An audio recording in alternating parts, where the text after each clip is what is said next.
Okay, so for all of you who don't know me, my name is Laura McCarthy. My official title is Chapter Chair of Northeast Chapter 2, which is the official chapter that serves the groups that you are in. I'm also on the board of the NJGLL as the umpire liaison, and I'm also the assigner. So I have a couple different hats I wear. Today I'm just going to be here as an official and a member of the board. All right, the first thing I want to talk about is our league philosophy. Usually every year I come out here and we talk about the league philosophy, and we talk about that you need to be fair because you need to divide your teams up evenly. You need to do this. And then you guys go back and say, she really didn't mean us. We're going to do what the hell we want, what we want anyway. She really didn't mean us. Well, you know what? This year we really do mean you, but we're going to give you a leeway. We're going to give you a little bit of an out. We have what's called a select team this year. On that select team, basically, you can have an on-grade team. You can have the best of the best of the best that you can find in your town on the same team. You can do all those things. The only thing you need to do with that team is when you book games for them is tell the other team that that's what you have. It's all about honesty. All right? So you're not going to a town with your select team playing somebody else's travel team and not telling them that you have a select team. It's all about honesty. So whatever you want to have, you can have. If you want to have that powerhouse 5th grade only team, go for it. But you better tell the team that you're playing that you have a powerhouse 5th grade only team. All right? We're kind of taking that, we're I don't know, before if we were forcing you to lie, you just were doing it for the fun of it. But now you don't have to worry about it. Lay it out there. Name your teams what they are. Put them in the groups you want to put them in. Just let us know and let everybody else know. All right? We have 3 levels. All right? Your select teams would be your old D teams.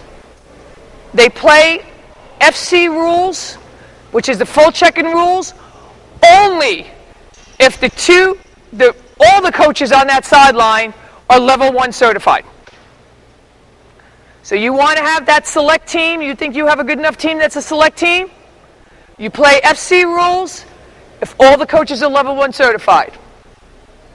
If you go to a game and all the coaches are not level 1 certified, you either throw one off the sideline or you play level A rules. We're not saying you can't play the game, you just kind of have to turn the rules down a little bit. Those are your select teams. Then we go to your travel teams. Basically, your travel teams it's the same. That hasn't changed. Those are our old regular teams. They're just called travel teams now. All right? A select team can play a travel team. But when they do, they have to play the level A rules. Okay, select plays select, we play FC. Select plays travel, we play level A. Again, but you're going to be out there and honest and everything that your select team is coming to play their travel team. All right, now we have another thing, which rec teams. Basically, rec teams are going to kind of be an in-town. You have a big enough program to do that, but your rec teams can play some games. So you do your first month or whatever, you're like, you know what, these guys, they're getting it. I want them to play some games. They can play against travel teams. And you play whatever level, 5th, 6th, 7th, and 8th play level A, 3, 4 play level C. Your select teams can never play your rec teams. Why would you want to? All right, so it's kind of a progression.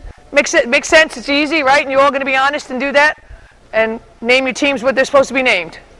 Why don't you clarify when the FC games can occur? Because that's okay, right. The select FC games, Friday afternoon, Friday evening, night, like after 6 o'clock, all day Sunday, and if you have lights, Saturday night after 6. That's an added one. So if you have a lighted field, go for it. And with that select, you could still do your play dates that you were doing before and all that, or you could just do, an individual select game against another town. The select games will most likely have 3 umpires. That comes down from U.S. Lacrosse. We are going to try to really do that. That's why we have those stipulations of when they can be played. So that means you have 3 umpires, you have to pay for 3 umpires. because we're playing the level FC full checking. That's what U.S. Lacrosse says. All right? Your other levels will have your 2 umpires. So just in budgeting factor, you're going to play those games. Maybe tell the other team maybe you need to bring some money, kick in some money for that extra ref. All right. Basically, in this league, we play 3 sets of rules. The first one we were just talking about would be the level FC full checking, which means that the player is playing on a regulation women's lacrosse field. They are playing with a regulation women's lacrosse stick, and they are playing regulation USL rules, meaning that there's full checking. They can check when the stick's above the shoulders. It's the same as playing what you would a freshman, high school game. They play with the same rules. The only rule that is different is that in a regular USL game on high school and above, if somebody gets checked to the head, it's a yellow card. In an FC game, if somebody gets checked to the head, it's a red card. Automatic, no questions asked. All right? That player receives the red card. She is out for that game and 2 more after that. So that's a big, big punishment. And the reason it is because at that level, we're letting you check. But if you can't control it, you're done. And if you're on a mini play date, those half-an-hour games, in a half-an-hour game, she gets the red card. The next half-hour game, the next one, if you have a 4th one that day, she can play. If you're playing in a regular game where it was just you and another team, she's out that whole game, and then she has to be out 2 other games. So it's 2 other times that team would get on the field is when she has to sit. All right? Those do get reported to me. And basically, we do know if that child has a red card. So as coaches, it's up to you to sit them out. Because then there's a whole other set of things we have to do if you don't sit them out. All right, so that's the rules. It is what it is. All right? The next level we come down to is level A. Level A we play in this league at the 5, 6, and the 7th and 8th grade level. All right, so that's the level we play at. That's probably the level we play most at, because those are your travel and your rec teams are playing level A lacrosse. And basically, so what is the difference between level A and level FC? The major difference is level A, they're not allowed to check when the stick's above the shoulder. But they play, you can play in a shortened field, 90 yards, goal to goal, 10 yards behind, 50 yards wide. Or you could just play in the regular field that you play on because that's the one they give you. You don't have to line a whole new field. But a regulation women's lacrosse field is actually 100 yards go to goal, 10 yards behind, 70 yards wide. So just basically 5, 6 especially, you can go for smaller field. But we know the restrictions you have. You play in the field that they give you. So if you're playing in your high school varsity field, whatever size it is, and that's what you're playing on. When we come to the level A rules, basically regulation women's lacrosse stick. Hopefully this one's legal. Regulation pocket. This one, yeah, somewhat. All right, this is my old stick. I really have to get a new one. Mark, you have a new stick there? Let's see if Mr. Cohen's is legal. And it is. All right, and what do we talk about when we talk about regulation pocket? What does that mean in the real world to somebody who's never actually worked with a pocket for a women's game? All the referee, the official's looking for is that I can put this ball in and I can move it and I can see it as I move it along the pocket. That's regulation. So all level A players have to have a regulation pocket. I will advise you, when you buy the stick and you buy the tennis racket, it's like popped out, loosen it up a little bit, but just don't have them loosen it up so much that we lose the regulation pocket. Because before every game, in the women's game, before every game, the officials, the umpires, check every stick. So it's not like that boys' game where you might get that chance that that illegal stick won't get checked. We check them before every game. We make sure that before they walk out in the field, that the stick is regulation. All right? On the sticks, you will find some fancy sticks. Last year, some manufacturers decided that they were going to make these cool, fancy sticks that were really good on the draw. And then we decided, well, that's really illegal and not in the spirit of the rules, so we made the sticks illegal. The mantra, some of your players have it, you know there is no stringing holes in it. As long as the stick is strung wholly along the bottom rail, you have a mantra? Wholly along the bottom rail, it's legal. What they don't want is to go up, down, up, down, up, down, because that makes a reverse pocket. There's another stick out there, I can't even remember what it's called, but it has holes, holes, and then holes, only along the bottom. So just check your player sticks, because what happens is they sell them this way. And the kids are going to go, but I bought it at the store this way. It's still illegal. If we see it, they're not going to be able to play with it. So fix it before the season starts. So grab all your sticks, your player sticks before the season starts, and just make sure that the bottommost hole, and that's where it's strung through. And then everybody should be fine. If it's not, tell them to take it back to where they got it and have them fix it. All right? The length of a stick, a women's lacrosse stick, doesn't really change. The minimum is 35 and a half. And that's what you're going to use for your smaller player. All right? When you have a kid, I'm 5'8". This is fine for me. You have a player who is 4'11". You don't want to hand her a stick that's this big, because she's never going to be able to do anything with it. You take it out here, you cut it, you put it back on. Don't tell the parents not to freak. As the kid grows, they can get a new shaft. Or, like in case of my kids, you just get a new stick every year because they're cute. So really, it's not going to be a lifetime commitment, even though parents think it is after they spend, a couple $100s for the stick. All right? But just know, and basically the rule of thumb is if I can go like this, it's good for me. If it's all the way out there, it's really not good for me, because then I can't hold it on the bottom. I can't cradle it. So 35 and a half is the shortest you can cut it, and that's also the goalie stick. That's the shortest. All right? The longest, it comes this way.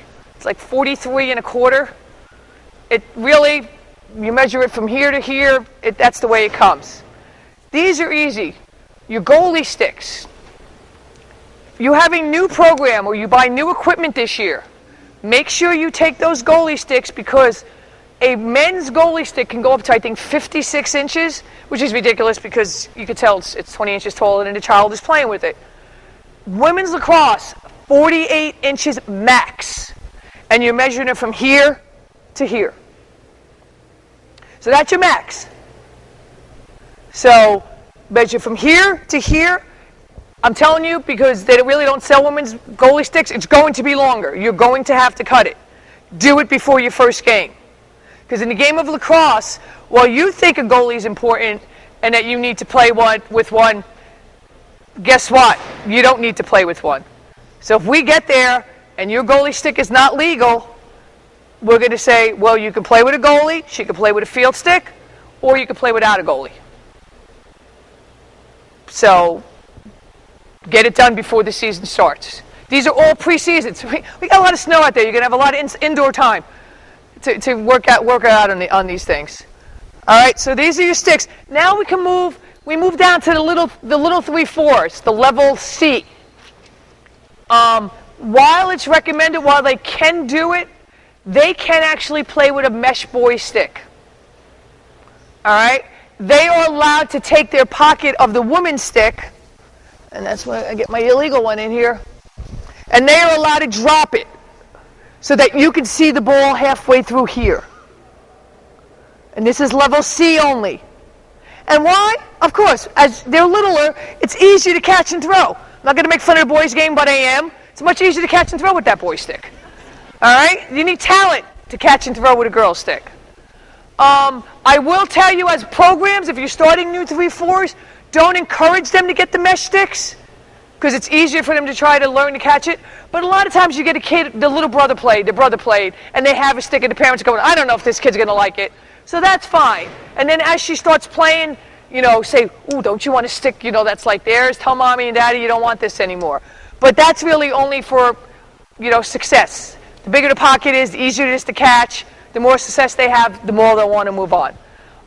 Definitely at 3-4, I would try not to, like if anybody has any of those tennis racket sticks, definitely loosen them up because the success rate is not there for catching and throwing the tighter the stick is. All right? So those are your basically your stick regulations and your levels. Level A, we play modified checking. All right, what is modified checking? Basically, modified checking is, thank you, Mark. I need my dummy. Modified checking is that the person that is being checked, her cross, the head of her cross, and this is considered the head of your cross, has to be wholly below their shoulder. All right? Not below my shoulder because I'm 5'8" and the kid I'm checking is 5'2". All right? Below their shoulder. So basically, really, when is this kind of check going to happen? Picking up a ground ball. Right? That 99.9% of the time, that's when that check is going to happen. And I'm going to do it again, and then I'll explain it. All right? What I did was, I checked away. In youth lacrosse, the only check that you can do is away. All right? As you get higher, there are other checks, but just at your level, even at the level FC, away. All checks must be away at all times. Now, she's picking up the ground ball. What you don't want to teach is this, all right, because that's a hold. So you want to teach and away, all right? Also, when that happened with that ground ball, you want to make sure that the ball is somewhere in contact with that cross before she checks. All right. Another time that you can have a check in the level A rules is basically if this person's cradling and they're being lazy, and I'm running with them, it's below, I can check. And just because I knocked it out of his hand doesn't make me that I did something legal. It just makes him that he wasn't holding his stick. All right. All right. Another time usually that we can get this check off. If I'm behind him and he goes to throw the ball and he throws it sidearm and he hangs it out there. All right, those are really probably the only situations where you can kind of get a legal check off because you guys are awesome coaches and you're teaching your players how to cradle up here. Right? You're not teaching them to be lazy down there. We're getting them up here and we're teaching them the proper way. So if this person's cradling like that, I can't check. All right, now it brings us to another youth rule, a youth-only rule. Level A, Level C. I believe they took it out FC. Yes, they did. Level A, Level C, lacrosse. What can I do? Because that's always coaches going, because coaches think the be-all, get-all of every life is a check. It's not. It's playing defense. All right? So, how am I going to get that ball back? Man, this kid, the coach told him how to cradle good. I'm playing defense. I'm getting so frustrated. Basically, if checking were possible with the ball above the shoulder, and I hold my good defensive position for 3 seconds, I get the ball back. Okay, now we have to go back to understand what is good defensive positioning. In the game of women's lacrosse, you cannot check legally if you are on the opposite side of the stick, slightly behind, or even with. I can't check legally right now. All right, even though I'm bigger and I could probably reach over and not touch because I am not in good defensive positioning. So if this positioning is happening, the 3-second call isn't happening. How do I get in good defensive position? Well, I move. I get in front of, now I can check legally. All right? If I hold this, they're cradling, they're doing whatever, 1,000, 2, 1,000, 3, whistle, I get the ball back. All right, it's a minor foul, I get the ball. All right, how can this player get me out of good defensive positioning? Change direction and go the other way. Now I have to reposition myself. All right?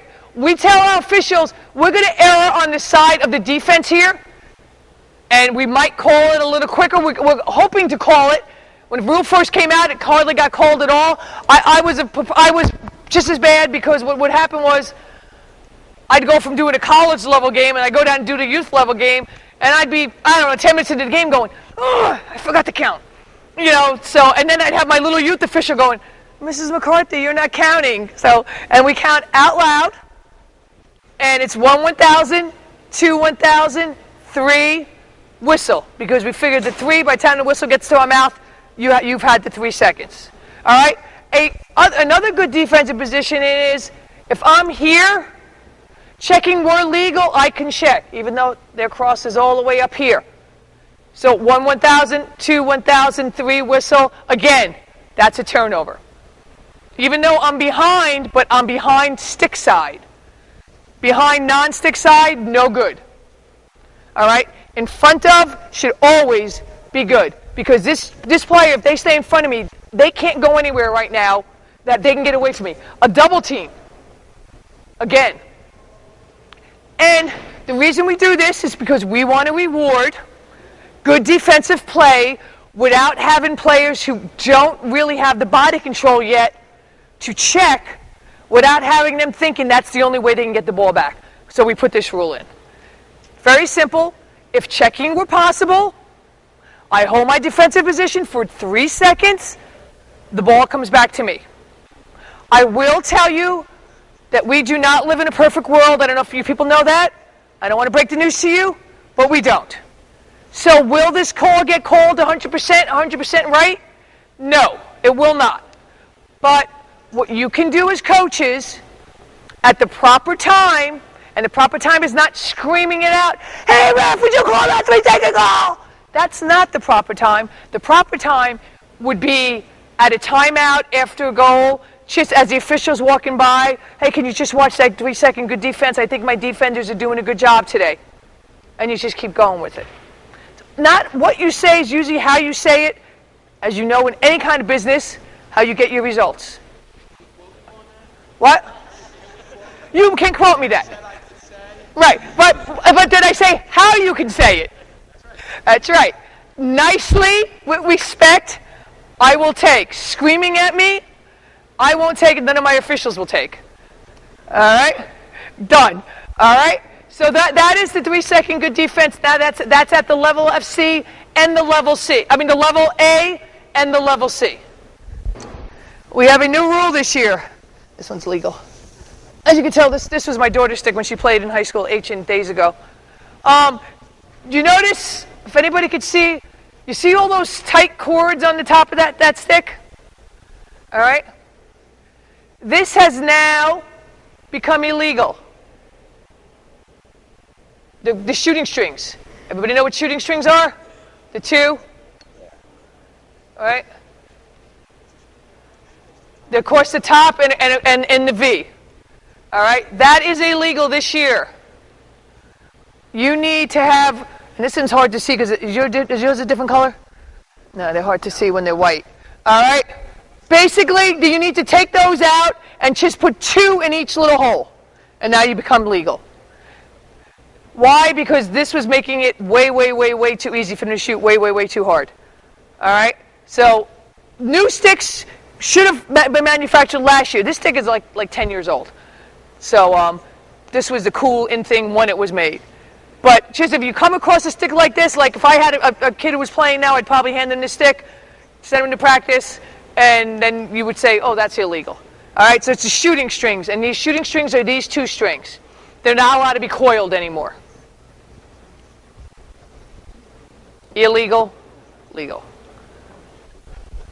Yeah. Okay? I think that's high school level too. Yeah. All level. Yeah. Even I believe college also. Yeah. If colleges, they need it more than we need it. And like Laura pointed out, like pre-season, before the season really kicks in, do all this kind of administrative stick stuff with your girls, because it is a real drag when you go to that first game and the girl is unable to play because she has an illegal stick.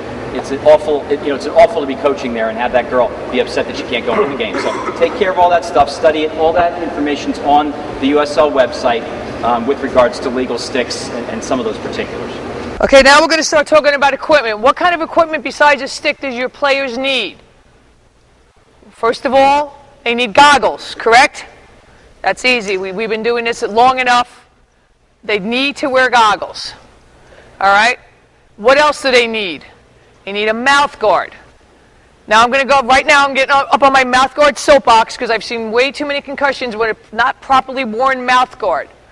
Most of your kids, they go out, and this used to be $1.99, I think it's up to $3 now. But they get this little mouth guard. I've actually molded this mouth guard. They'll just take it and put it in their mouth. We're done, good, I can go play.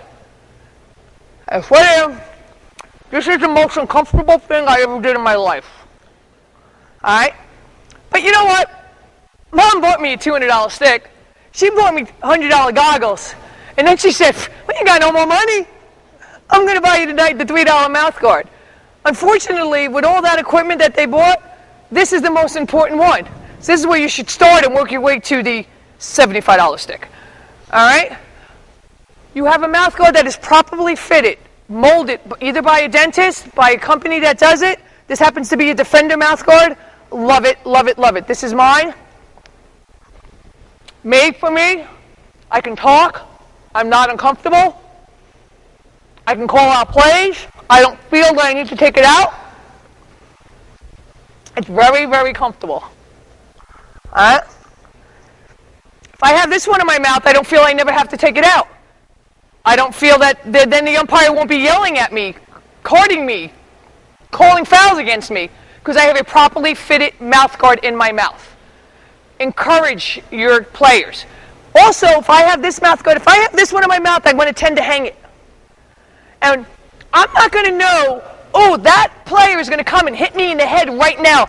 I better put that mouth guard in my mouth properly. If I'm wearing it this way, I'm going to keep wearing it this way. I get hit in the head, my whole concussion object for wearing a mouth guard goes right out the window. But if I'm wearing a properly fitted one and I don't feel the need to take it out, ever, we're good. My son has one. Literally, he gets in the car sometimes, and I'll be like, Dan, you still have your mouth guard in. He's like, oh, okay. Yeah, he already took it off all his equipment. We popped it in the car, walked from the field, and he still has his mouth guard in his mouth. And this is not a lie. And he wears it for football, and he wears it for lacrosse. So a really properly fitted mouth guard really does. You get hit in the head. Concussion prevention, there's studies out there about it. We don't have, because that's another, we're going to talk about the sphere and all that sort of stuff. Just think about it. Defender's also running a thing now. If you come and they come to your program, they will give you a free online concussion test, the baseline that all the high schools are doing. So it behooves you to get a baseline for your kids, because after they get the concussion, the baseline does you no good. All right, so that's my mouth guard soapbox. All right. You know about the goalie? Your goalie basically needs to be equipped from their head to their toe. Start with the head. They need a properly goalie helmet.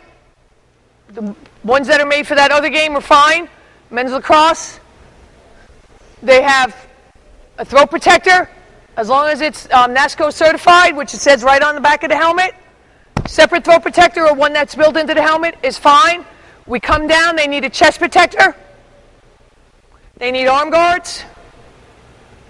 Come down some more. They need pelvic and thigh protectors. They make the pants. Make the kids wear them. You guys have been pretty good about it, because the girls don't want to get in there. It hurts.